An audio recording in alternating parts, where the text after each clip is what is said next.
She walked into the briefing room. Dozens of officers in uniform, every seat filled by men who barely looked up. The air was thick with quiet judgment, silent questions. What's she doing here? But she didn't shrink. She delivered her intel, sharp, clear, undeniable. The mission plan she laid out didn't just make sense, it saved lives.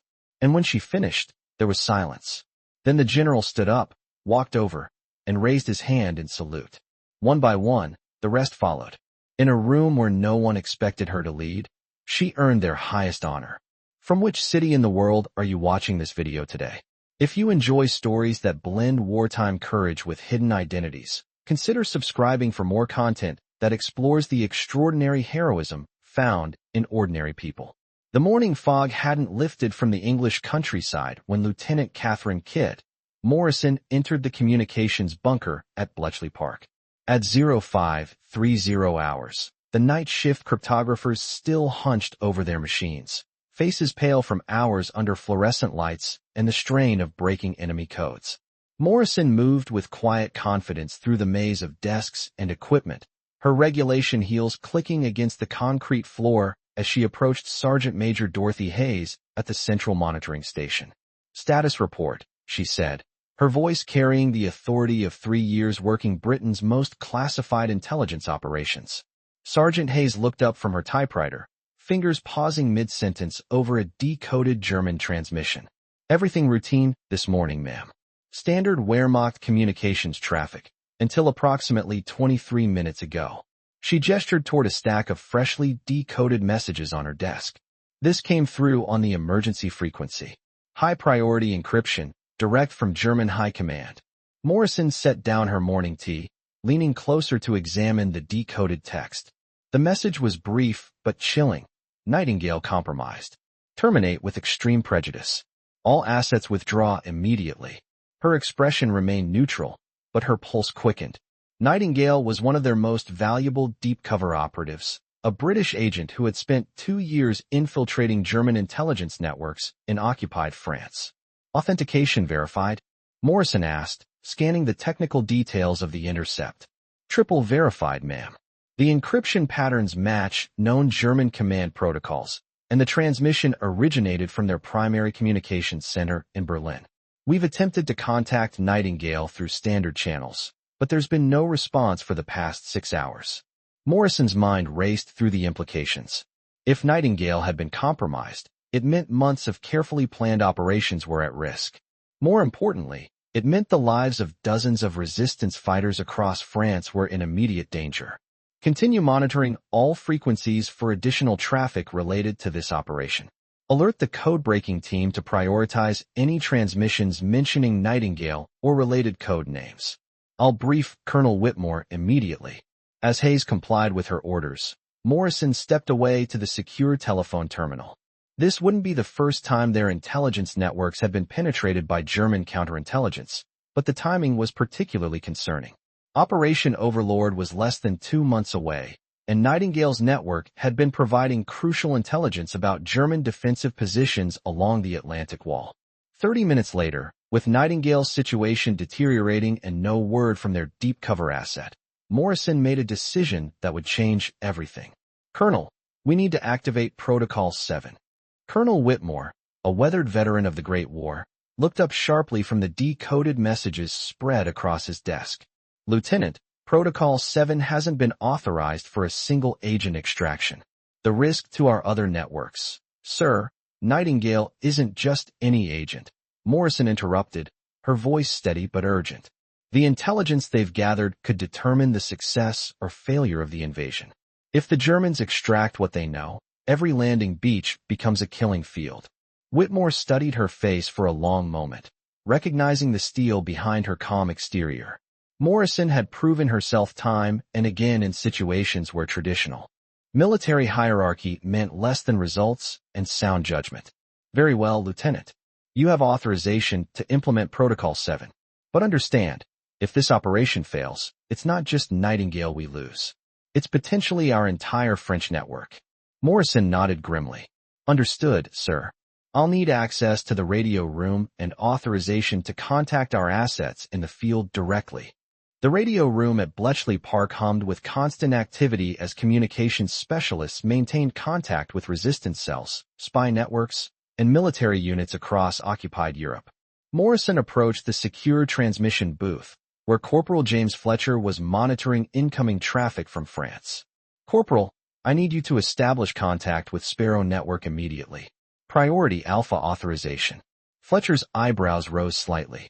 Priority Alpha meant the communication was so sensitive that even he, with his high-level clearance, wouldn't be permitted to know the content. "Yes, ma'am. Establishing secure link now." As the radio equipment warmed up and Fletcher began the complex process of contacting their French assets, Morrison reviewed the operational files for Sparrow Network. Led by a former French Army captain named Henri Dubois, the network specialized in high-risk extractions of compromised agents. "Contact established, Lieutenant. Sparrow 1 is standing by for your transmission." Morrison took the headset and microphone, speaking in fluent French with the slight accent of someone from Normandy. Her linguistic training had been extensive, designed to allow her to pass as a native speaker under close scrutiny. "Sparrow 1, this is Al. Nightingale requires immediate extraction. German security has compromised the nest." The response came back immediately, Dubois's voice tense with concern. Al understood. Nightingale's last known position was the safe house in Cannes. "Our assets report increased German patrol activity in that sector. Extraction will be extremely dangerous." Morrison had anticipated this response. The safe house in Cannes was less than 50 kilometers from the planned Normandy invasion beaches, making it one of the most heavily guarded areas in occupied France. "Sparrow 1, we're implementing Protocol 7. You have authorization to use all available resources. Nightingale's intelligence is critical to upcoming operations." There was a pause on the other end of the transmission, then Dubois's voice returned with grim determination. "Understood, Al. We'll bring our bird home. Estimated extraction window is 18 hours. We'll confirm when Nightingale is secure." As Morrison completed the transmission and returned the headset to Corporal Fletcher, she noticed Colonel Whitmore observing from the doorway. His expression was unreadable, but she could sense his concern about the risks they were taking. "Lieutenant, there's something else you should know about this situation," he said quietly, gesturing for her to follow him to a more private area. They walked to his office, where Whitmore closed the door and activated the white noise generator that prevented electronic eavesdropping. "What I'm about to tell you is known to fewer than a dozen people in the entire British intelligence apparatus," he began, settling into his chair with the weight of significant secrets. "Nightingale isn't just another deep-cover operative. The agent's real identity is someone whose capture would compromise far more than our French networks." Morrison felt a chill run down her spine. "Sir, what aren't you telling me?" Whitmore opened a locked file cabinet and withdrew a folder marked with the highest classification symbols she'd ever seen. "Nightingale's real name is Major Elizabeth Thornberry. She's the daughter of General Sir William Thornberry, who is currently overseeing critical aspects of Operation Overlord planning." The implications hit Morrison like a physical blow. If the Germans discovered Nightingale's true identity, they wouldn't just execute her as a spy. They would use her as leverage against one of the invasion's key architects, potentially compromising the entire D-Day operation. How long has General Thornberry known his daughter was operating behind enemy lines? Morrison asked, her voice barely above a whisper. "He doesn't know," Whitmore replied grimly. "Major Thornberry volunteered for deep cover work under an assumed identity. She specifically requested that her father not be informed, believing it would compromise both their effectiveness. Only the Prime Minister, myself, and now you are aware of the connection." Morrison stared at the classified file, understanding now why Protocol 7 had been created and why her extraction mission was so critical. "Sir, if Major Thornberry is captured and her identity revealed, the Germans could potentially extract information about invasion plans through psychological pressure or—" She couldn't finish the sentence, but Whitmore nodded grimly. "Exactly, which is why we must ensure that doesn't happen. Your mission parameters have just changed, Lieutenant. This is no longer just an extraction. It's the protection of Operation Overlord itself."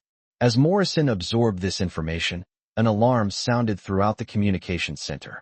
Sergeant Hayes's voice came over the intercom. "Lieutenant Morrison to the radio room immediately.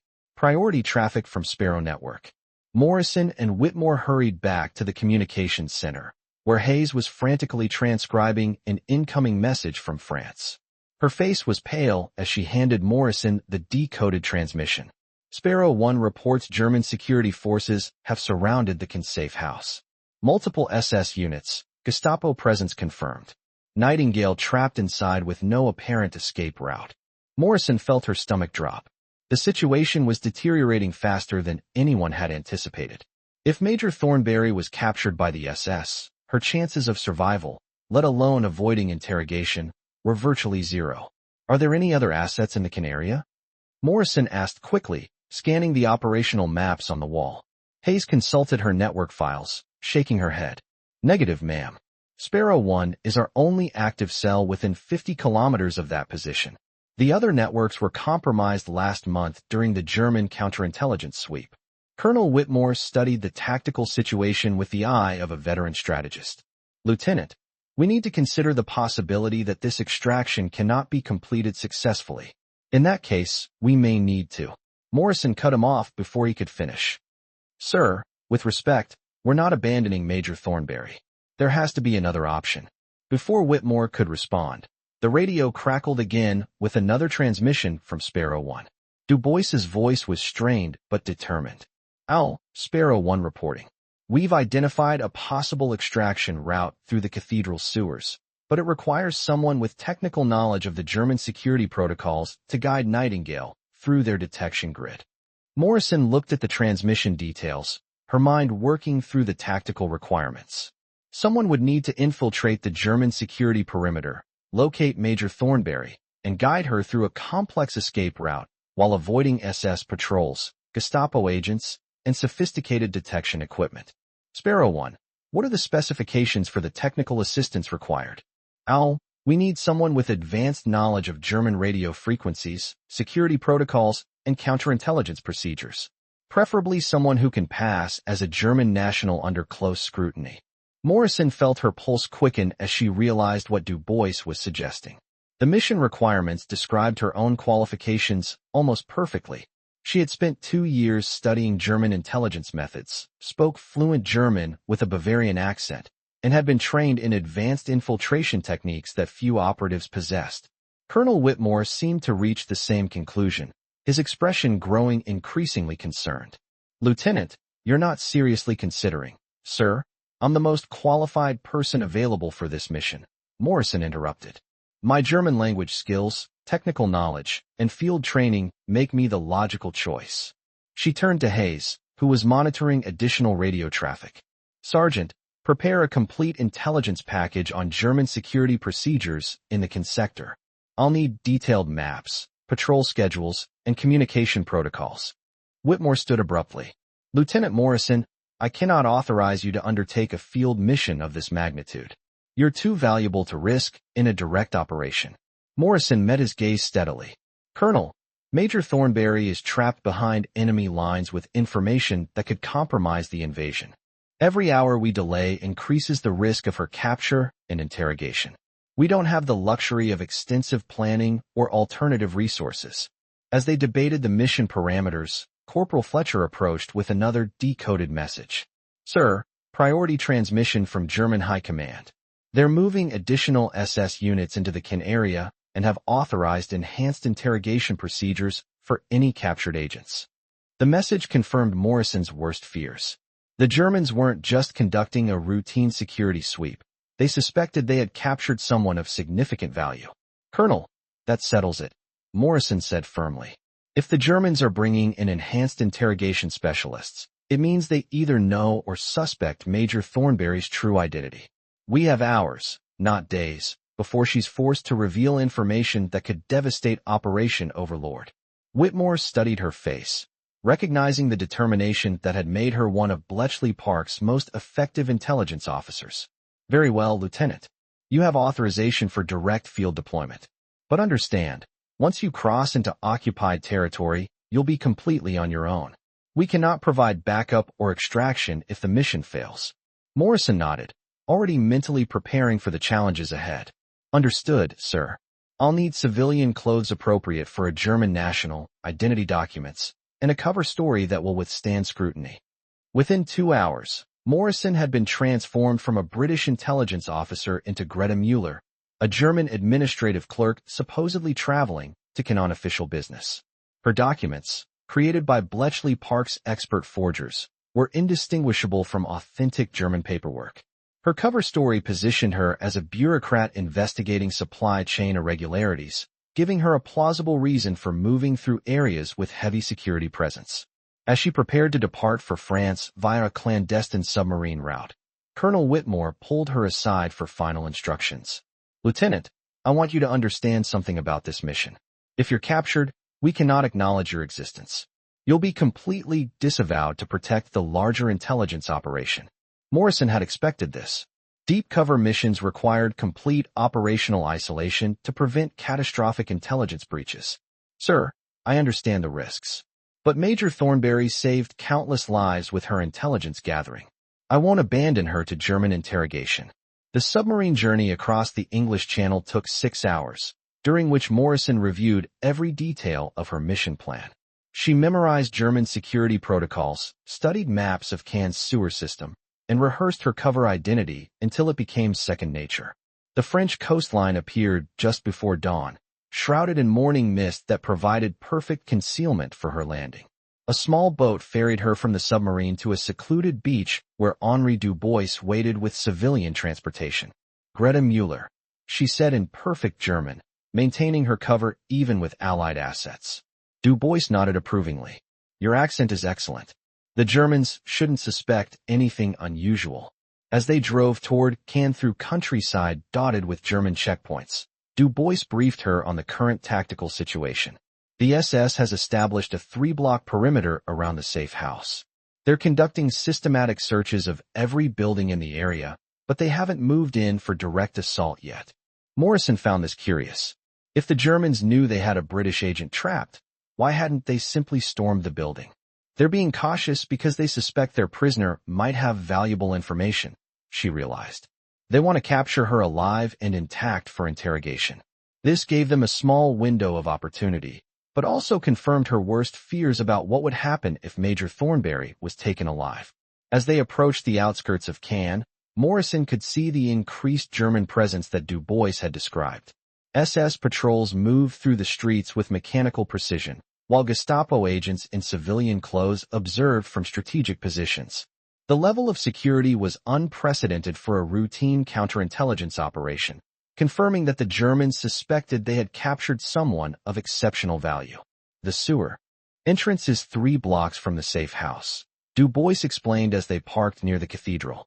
"The tunnel system connects directly to the building's basement, but there are German detection devices positioned at key intersections. You'll need to disable or bypass at least 4 separate security systems to reach your target." Morrison studied the hand-drawn maps that Dubois provided, memorizing the route and identifying potential choke points where German security would be strongest. "How recent is this intelligence?" she asked, noting several areas where the tunnel layout seemed uncertain. "Gathered this morning by our best reconnaissance asset," Dubois replied. "But the Germans have been modifying their security setup every few hours. Some of this information may already be outdated." Morrison nodded, understanding that she would need to adapt her approach based on real-time conditions underground. As they prepared to enter the cathedral that concealed the sewer access point, Morrison noticed unusual radio activity among the German security forces. Officers were receiving frequent communications and repositioning their units with the urgency of a developing situation. "Something's changed," she observed, watching a squad of SS soldiers hurry toward the safe house perimeter. Dubois followed her gaze, his expression growing concerned. They may have received new intelligence about their prisoner's identity. Before Morrison could respond, they heard the distinctive sound of German radio equipment broadcasting on an open frequency. The transmission was brief but clear. "Nightingale authentication confirmed. Prepare for enhanced extraction protocols." Morrison felt ice in her veins. If the Germans had confirmed Major Thornberry's identity, they would begin psychological pressure tactics immediately, using her father's position to extract information about Operation Overlord. "We need to move now," she told Dubois. "Every minute we delay increases the risk of intelligence compromise." They entered the cathedral through a side entrance, where resistance members had concealed the sewer access point beneath a false floor in the vestry. As Morrison prepared to descend into the tunnel system, Du Bois handed her a small radio device. Emergency frequency only. If you need immediate extraction, use this to contact us directly. The tunnel system beneath was a maze of ancient stonework and modern German modifications. Morrison moved carefully through the narrow passages, using her technical knowledge to identify and bypass the detection equipment that Du Bois had warned about. The first security device was a motion sensor positioned at a critical junction, which she disabled by redirecting its power supply through a technique learned during her technical training. As she progressed toward the safe house, Morrison could hear sounds of activity above ground. German voices, vehicle engines, and the occasional bark of guard dogs created a constant reminder of the security presence she was trying to avoid. The second detection device was more sophisticated, a combination pressure plate and acoustic sensor that required careful timing to bypass. Morrison waited for a particularly loud German patrol to pass overhead, using the noise to mask her movement across the sensor's detection field. Her training had prepared her for this type of technical infiltration, but the stakes had never been higher. If she triggered an alarm, both she and Major Thornberry would be captured by the SS within minutes. The third security device proved to be the most challenging. A German technician had installed an electromagnetic field detector that could identify unauthorized electronic equipment. Morrison realized she would need to leave her radio device behind to avoid detection, cutting off her only means of communicating with Du Bois's extraction team. She made the difficult decision to cache the radio equipment in a side tunnel, marking its location for potential retrieval during extraction. Now completely isolated from Allied support, she continued toward the safe house basement with only her training and determination to guide her through the increasingly sophisticated German security measures. As Morrison approached the final tunnel section leading to the safe house basement, she could hear voices above her speaking in German. The conversation was muffled by stone and concrete, but she could make out enough to understand that SS officers were discussing interrogation schedules and prisoner transfer procedures. Her worst fears were being confirmed. Major Thornberry was scheduled for transport to a high-security facility where enhanced interrogation would begin immediately. The basement entrance was concealed behind a false wall that required specific knowledge to open safely. Morrison used techniques learned from resistance training to identify the hidden mechanism, carefully manipulating the concealed latches while listening for any sign that her presence had been detected by the German forces above. When the false wall finally opened, Morrison found herself in a cramped basement storage area, filled with supplies that the resistance had cached for emergency situations. But what caught her attention immediately was the sound of quiet voices coming from a concealed room behind another hidden panel. One of the voices was distinctly British, speaking in the educated accent of someone from an upper-class background. Major Elizabeth Thornberry was alive and apparently still free within the safe house. Morrison approached the concealed panel carefully, using a resistance code phrase to identify herself. "Nightingale, this is Al. I'm here for immediate extraction." The response was immediate and filled with relief. "Al, thank God. I've been monitoring German communications on my hidden radio. They know who I am." Morrison worked quickly to open the hidden panel, revealing a small concealed room where Major Thornberry had been hiding for the past 12 hours. The British agent was a woman in her early 30s with the bearing of someone accustomed to command responsibility. Despite the stress of her situation, her eyes were alert and focused, showing the mental toughness that had made her such an effective deep-cover operative. "Major, we need to move immediately," Morrison said quietly. "The Germans have confirmed your identity and are preparing enhanced interrogation protocols. Our extraction window is measured in minutes, not hours." Thornberry nodded, gathering a small pack that contained her most critical intelligence materials. "I've decoded several German transmissions that reveal their defensive preparations for the invasion. This information is vital to Operation Overlord's success." As they prepared to leave the concealed room, Morrison heard the unmistakable sound of German boots on the stairs leading to the basement. The SS had finally decided to conduct a detailed search of the safe house, and their hiding place would be discovered within minutes. "Alternative exit," Morrison whispered urgently. Thornberry pointed toward a narrow ventilation shaft that connected to an adjacent building. I've been preparing that route, but it requires someone with technical knowledge to disable the alarm system on the other end. Morrison examined the shaft opening, realizing it would be a tight fit for both of them and would require precise timing to avoid detection by German patrols in the neighboring building. Major, I'm going through first to disable the alarm system. Wait for my signal, then follow immediately. Morrison squeezed into the narrow shaft, crawling through decades of dust and debris while listening to the sounds of German soldiers systematically searching the basement below. Her technical training proved invaluable as she identified and disabled the alarm system that would have alerted German security to their escape route. The adjacent building turned out to be a bakery that had been closed since the German occupation began. Morrison carefully opened the ventilation grate from the inside, ensuring that no German patrols were visible before signaling for Major Thornberry to follow. Within minutes, both women were concealed in the abandoned bakery, but they could hear German voices indicating that their previous hiding place had been discovered. They'll expand their search perimeter immediately, Thornberry observed, studying the street through a cracked window. Standard German counterintelligence procedure is to establish concentric security rings around any confirmed intelligence breach. Morrison consulted the mental map she had memorized of Cannes' layout, identifying potential routes to the extraction point that Du Bois had established. Our best option is to move through the commercial district toward the cathedral, she concluded. The morning market activity will provide civilian cover, and Du Bois has assets positioned to assist with the final extraction phase. Before they could begin moving, however, they heard a sound that made both women freeze. German radio equipment broadcasting on an open frequency, and the transmission was coming from directly outside the bakery. The voice was speaking in crisp, authoritative German, and Morrison could understand every word. Oberfuhrer Kellerman to all units. The prisoner has escaped through a ventilation shaft. Expand search radius to 6 blocks. Establish checkpoints at all major intersections. Authorization granted for house-to-house searches. Morrison felt her blood run cold. Oberfuhrer Kellerman was one of the most ruthless SS commanders in occupied France, responsible for breaking several resistance networks through brutal interrogation techniques. His personal involvement in the search meant that the Germans understood exactly how valuable Major Thornberry was to their intelligence operations. We need to change our extraction strategy, Morrison whispered to Thornberry. With Kellerman directing the search, standard evasion techniques won't be sufficient.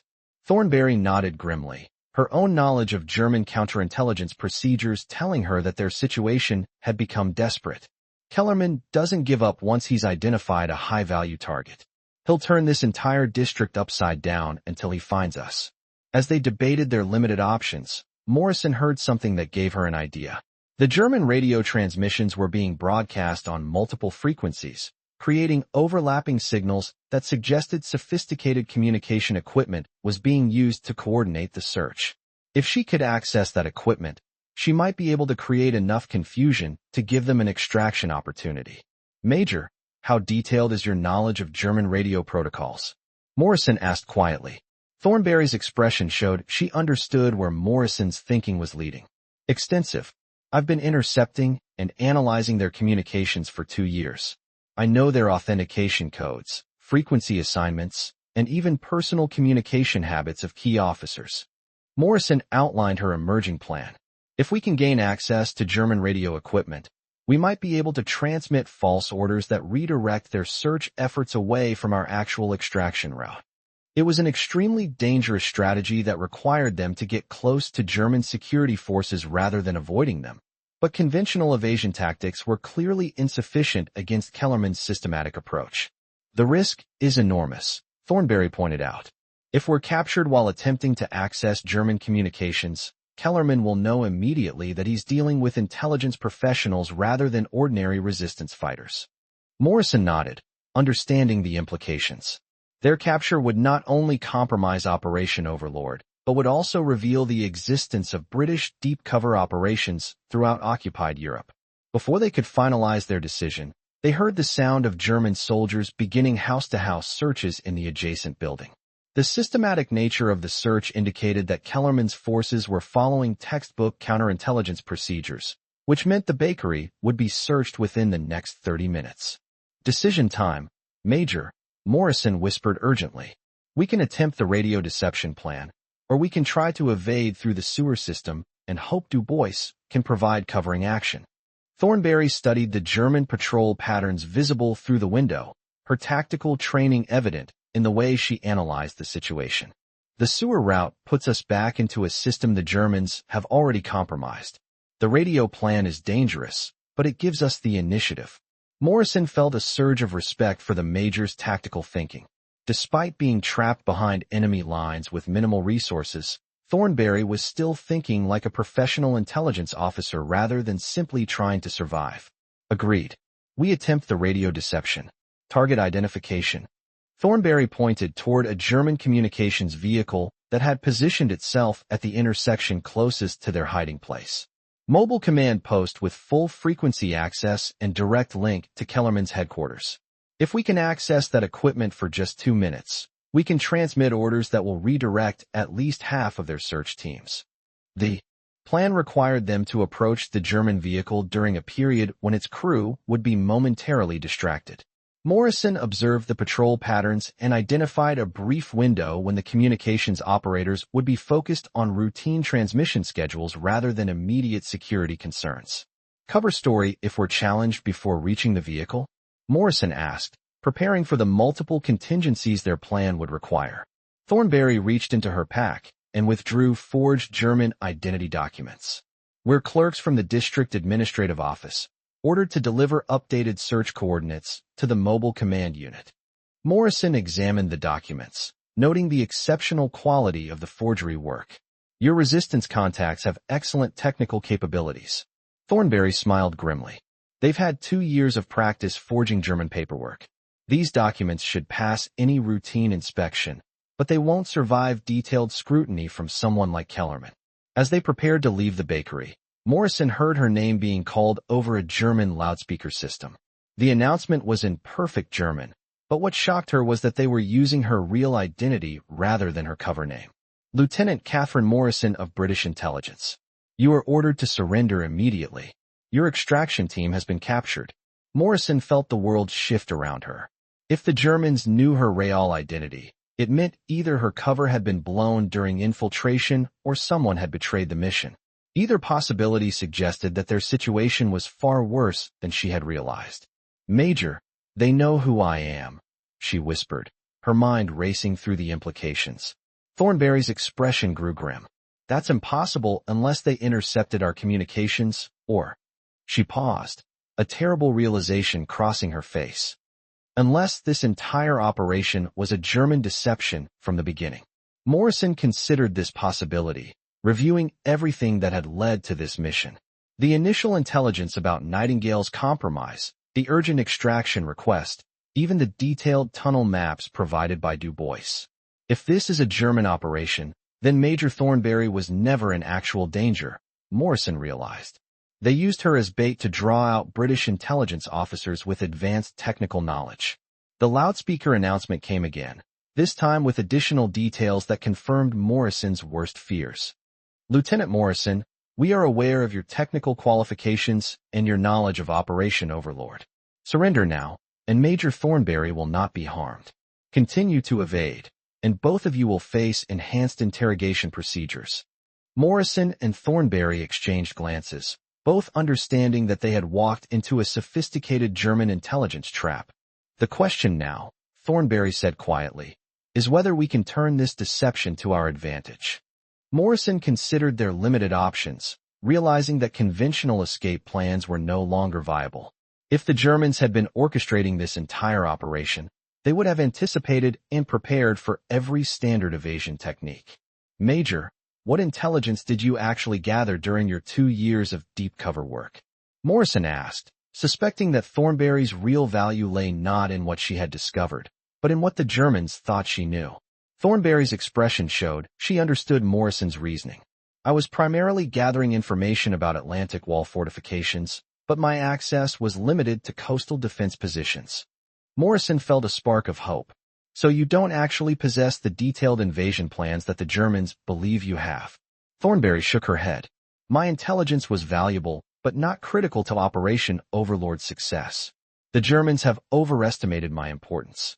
This gave Morrison an idea for turning their desperate situation into an opportunity to protect the actual invasion plans.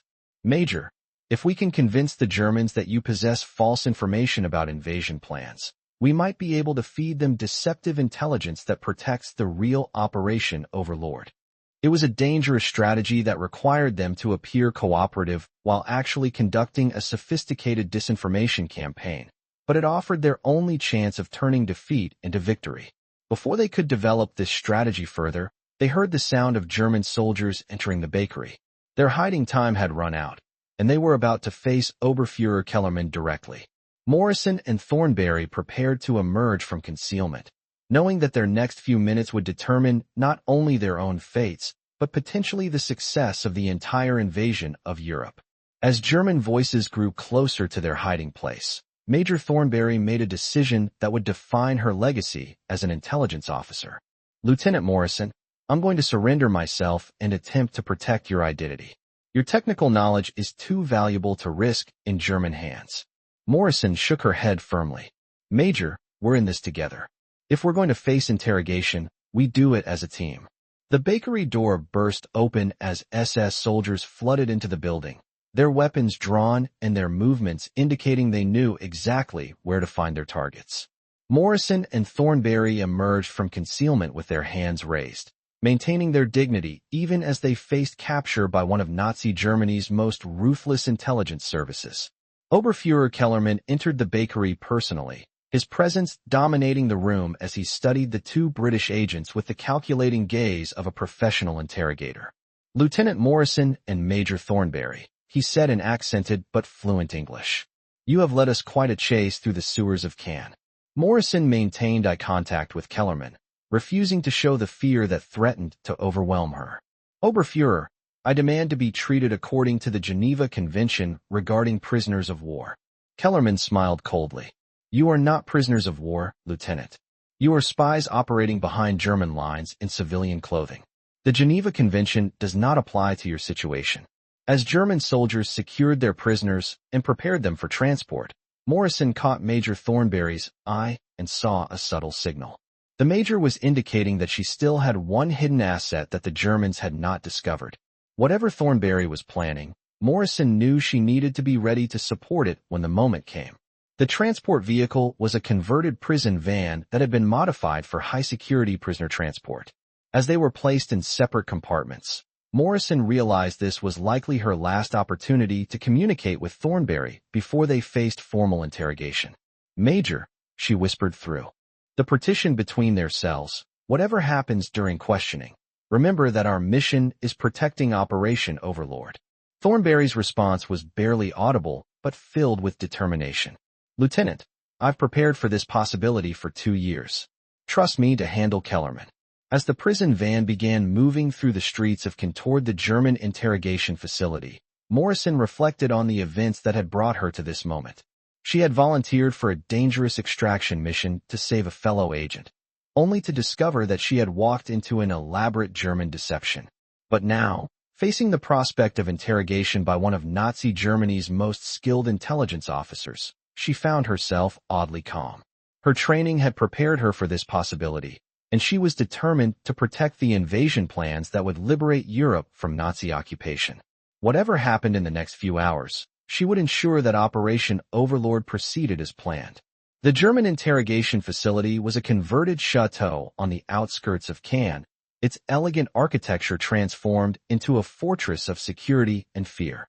As Morrison and Thornberry were escorted through the main entrance, they could see the sophistication of the German intelligence operation that had captured them.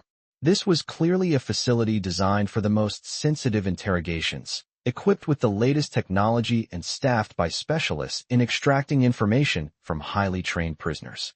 Oberfuhrer Kellerman waited for them in what had once been the chateau's main salon, now converted into an interrogation room with recording equipment and secure communication links to German high command. Ladies, he said with mock courtesy, welcome to your new accommodations. I trust your stay will be both informative and brief. Morrison looked around the room, noting the careful placement of recording devices and the presence of stenographers prepared to document every word of their interrogation. This was clearly a formal intelligence operation designed to extract and verify specific information about Operation Overlord. Oberfuhrer, before we begin, I have something to tell you about our mission. Kellerman raised an eyebrow, clearly not expecting immediate cooperation from his prisoners. Please, Lieutenant, share your thoughts.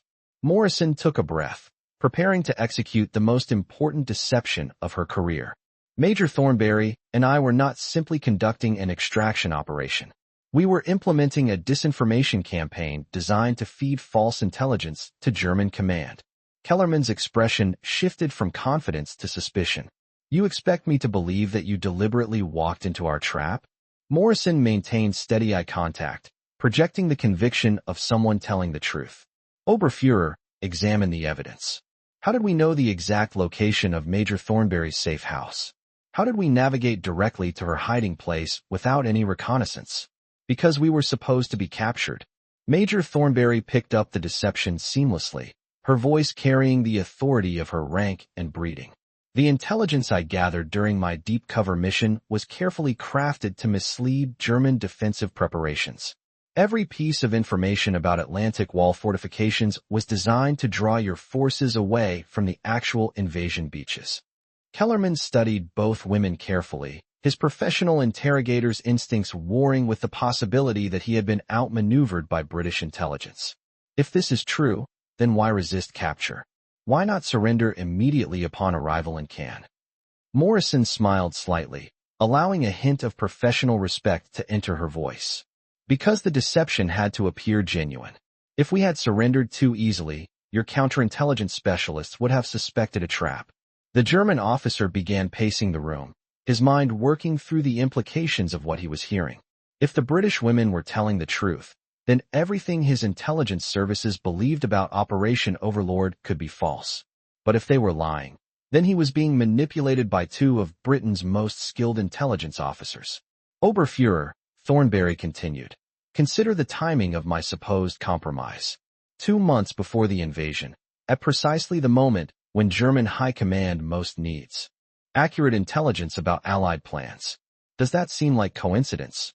Or does it suggest careful planning by British intelligence? Kellerman stopped pacing and faced his prisoners directly. You are asking me to believe that British intelligence sacrificed 2 highly trained officers to plant false information. That level of operational commitment seems excessive. Morrison leaned forward slightly, her voice taking on the tone of one professional addressing another. Oberfuhrer, what is the value of 2 intelligence officers compared to the success of the largest military operation in human history? The room fell silent as Kellerman considered this question. Morrison could see the doubt beginning to form in his eyes, the possibility that his greatest intelligence coup might actually be an elaborate British deception. If what you claim is true, he said slowly, then you will have no difficulty providing me with detailed information about these false intelligence operations. Morrison and Thornberry exchanged a quick glance, both understanding that they were about to walk an extremely narrow line between revelation and deception. They needed to provide enough convincing detail to support their story while ensuring that any information they revealed would actually mislead German defensive preparations. The false intelligence operation began 18 months ago. Thornberry began, her voice taking on the matter-of-fact tone of a military briefing. British intelligence identified 17 separate German intelligence assets operating in England. Rather than arrest them, we decided to use them as conduits for carefully crafted misinformation. Kellerman's interest was clearly aroused.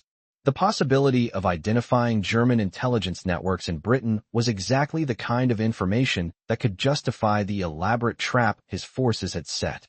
Continue, Major. Provide specifics about these German assets. Morrison realized that Thornberry was walking directly into dangerous territory.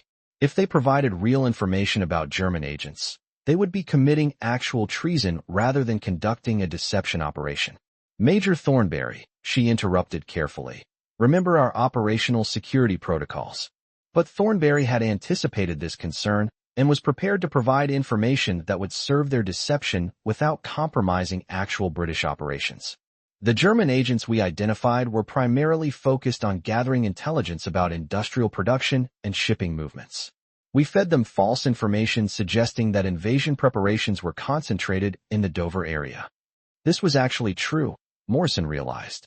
The British had been conducting an elaborate deception operation called Operation Fortitude, designed to convince the Germans that the invasion would target the Pas de Calais rather than Normandy. By revealing this operation, Thornberry was providing real intelligence that would actually support Allied invasion plans rather than compromise them. Kellerman was taking detailed notes, his professional excitement evident as he documented what he believed was a major intelligence breakthrough.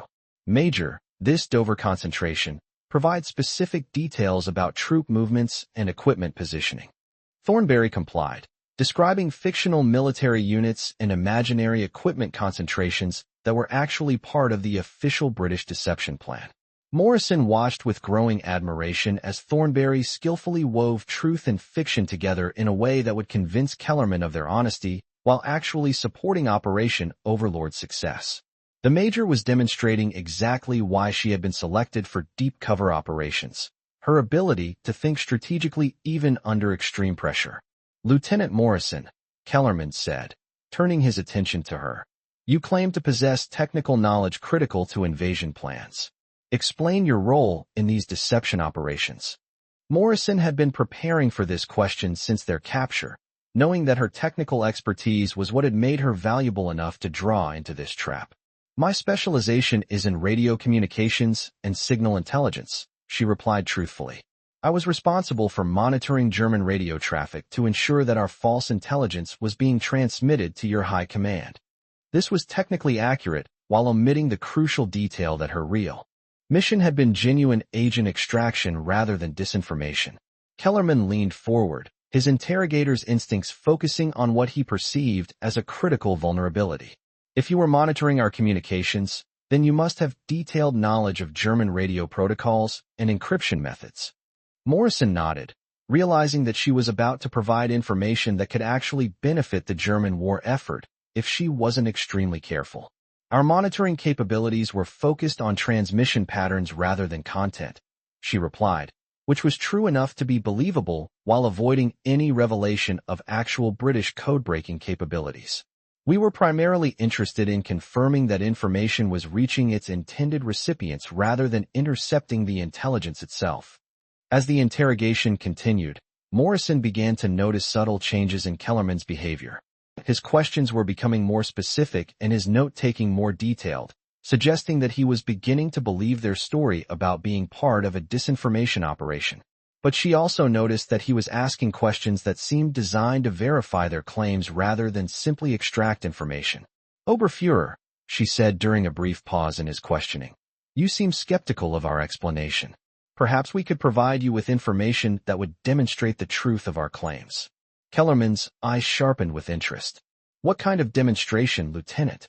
Morrison looked at Thornberry, who gave an almost imperceptible nod of encouragement. "Major Thornberry possesses detailed knowledge of British invasion plans, the real plans, not the false information we've been discussing. If you could provide us with German intelligence about Allied preparations, we could identify which elements are genuine and which are part of our deception campaign." This was an extremely dangerous gambit that required Kellerman to reveal German intelligence while trusting that Morrison and Thornberry would provide accurate analysis in return. But it also offered the possibility of turning their interrogation into a genuine intelligence exchange that could benefit both sides. Kellerman considered this proposal for several minutes, clearly weighing the potential intelligence value against the risks of revealing German capabilities to enemy agents. "This suggestion has merit," he finally said, "but it requires approval from higher authority. I will contact Berlin for guidance." As Kellerman left the interrogation room to make his secure communication with German high command, Morrison and Thornberry found themselves alone for the first time since their capture. They knew their conversation was certainly being monitored, but they also needed to coordinate their strategy for whatever came next. "Lieutenant," Thornberry said carefully, her voice carrying implications that went beyond her words, "I believe our approach is having the desired effect." Kellerman is beginning to question the intelligence his services have gathered about invasion preparations. Morrison nodded, understanding that Thornberry was confirming that their deception was working as planned. Major, when Kellerman returns with guidance from Berlin, we need to be prepared to provide convincing analysis without compromising actual operational security. This was the crucial challenge they faced, appearing cooperative and helpful while ensuring that any information they provided would actually support Allied rather than German objectives. When Kellerman returned to the interrogation room 30 minutes later, his demeanor had changed noticeably. His confidence had been replaced by a mixture of excitement and concern that suggested his communication with Berlin had been both enlightening and troubling. "Ladies, I have been authorized to proceed with your suggested intelligence exchange."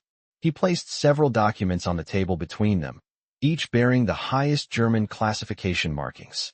These represent our current understanding of Allied invasion preparations based on intelligence gathered over the past 6 months. I want you to identify which elements you believe are accurate and which are the result of your deception operations. Morrison studied the documents carefully, noting immediately that they contained a mixture of accurate intelligence about actual Allied preparations and fictional information that was clearly the result of Operation Fortitude and similar deception campaigns. The challenge was to guide Kellerman toward the false information while appearing to provide honest analysis. "Oberfuhrer, this document about Dover concentrations is entirely fictional," she said, pointing to a report that described imaginary army units positioned across from Calais. "We created those troop designations specifically to suggest invasion preparations in that sector." This was actually true, making her statement convincing while supporting the deception that was designed to protect the real Normandy invasion. Thornberry examined another document that described German defensive preparations along the Atlantic Wall. "This intelligence about our knowledge of your fortifications is partially accurate," she said carefully. "We do have some information about coastal defenses, but not the detailed knowledge that this report suggests." Again, this was true enough to be believable while avoiding any revelation of actual British intelligence capabilities. Kellerman took detailed notes as they analyzed each document, his excitement growing as he realized that much of German intelligence about Allied invasion plans was apparently based on British deception rather than genuine intelligence gathering. "If this analysis is accurate," he said, "then our defensive preparations may be concentrated in entirely the wrong areas." Morrison realized they had reached the critical moment of their deception. Kellerman was beginning to doubt German intelligence assessments, which could lead him to question defensive preparations that were actually correct from the German perspective.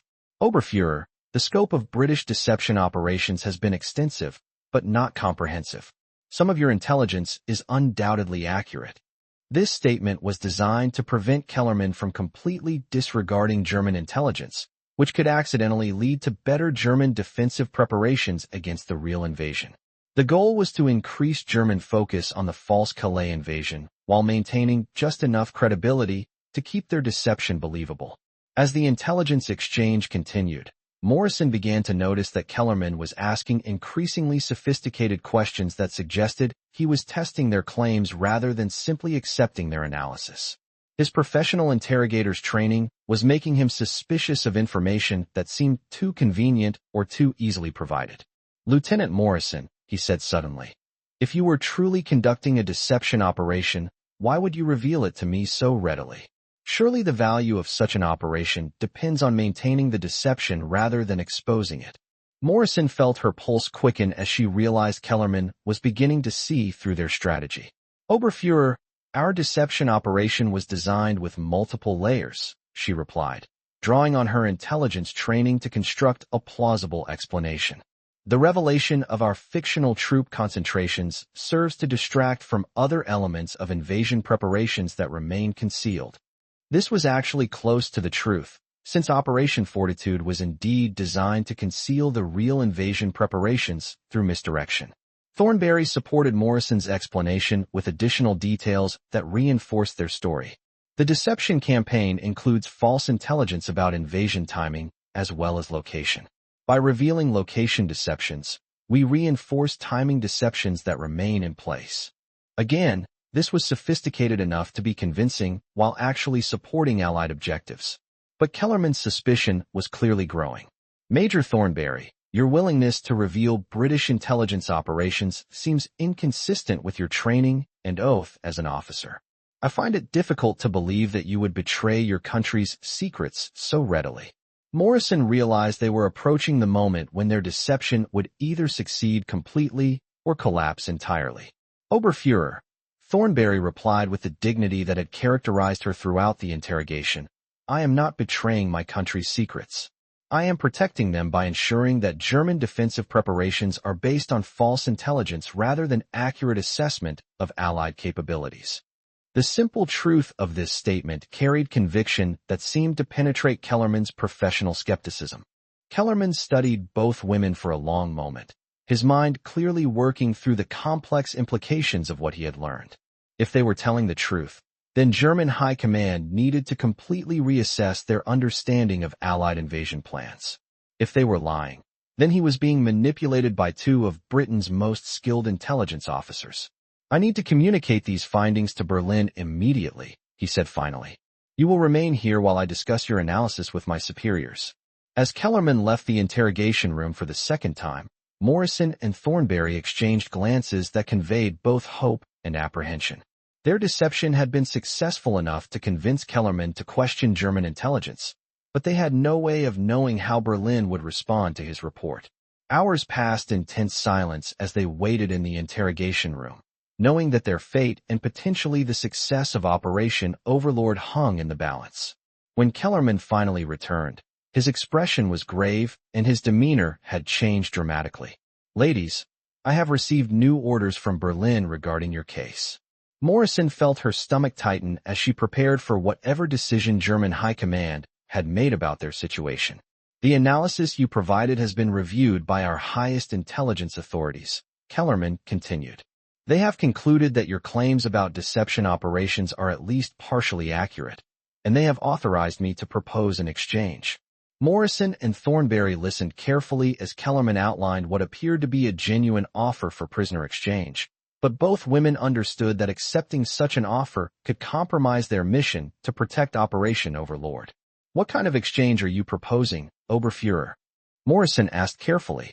Your freedom in return for detailed information about the timing and scope of invasion preparations, Kellerman replied. Berlin believes that accurate intelligence about when and where the invasion will occur is worth more than your capture and interrogation. Morrison realized this was exactly the kind of offer that could lead them to reveal genuine intelligence about D-Day preparations. Oberfuhrer, we appreciate the offer, Thornberry replied diplomatically, but we are not authorized to provide that level of operational intelligence. Our knowledge was limited to the deception operations we have already described. This was a truthful statement that avoided any commitment to reveal actual invasion plans while maintaining their cover story. Kellerman's expression showed frustration with their continued resistance to his offers.